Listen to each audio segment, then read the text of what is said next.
In the late 1980s and early 1990s, a figure by the name Bentong Kali was very well known amongst the Malaysian public. He was a Malaysian with an Indian ethnicity, which is the minority community in a diverse country. His actual name was P.Kalimuthu. He was known to be notorious and highly wanted by the police in Malaysia, especially in Kuala Lumpur where he operated. But according to various sources over the years, there were many variations on how Bentong Kali was looked upon. From the police perspective, he was a dangerous criminal. From the perspective of fellow gangsters, he was a hero and leader figure. When it came to the poor, they saw him as an angel with a big heart who helped them.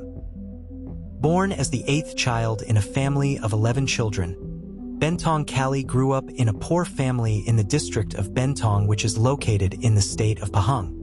This explains the origins of his nickname Bentong Kali.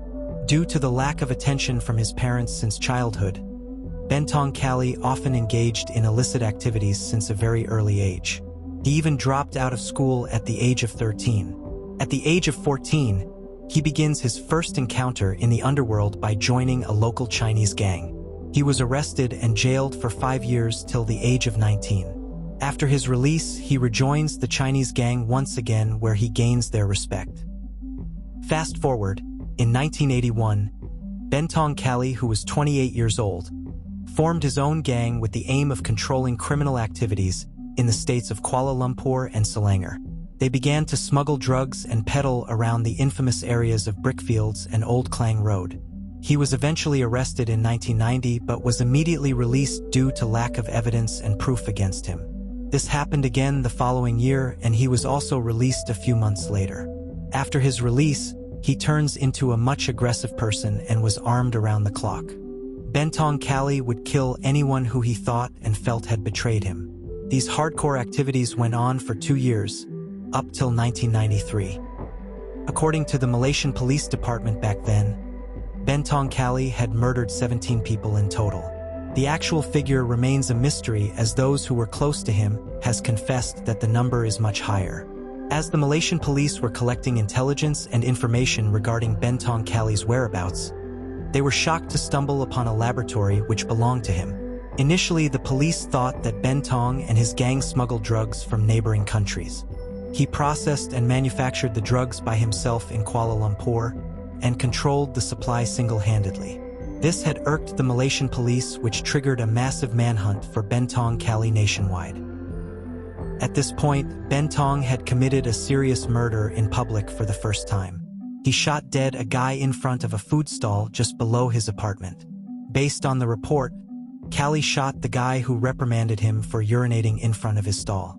But later on, several witnesses said that that particular trigger was not pulled by Bentong Kali, but instead by his right-hand man named Billiard.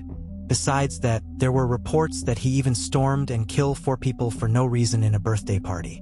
This caused fear amongst the locals and public, which led to the Malaysian government listing him as the most wanted person at that time. A bounty of 100,000 ringgit was offered for his capture. A special task force with over 200 personnel was formed just to arrest Bentong Kali. An arrogant Bentong Kali had called up the task force leader by the name Zaman Khan and challenged the police to arrest him if possible.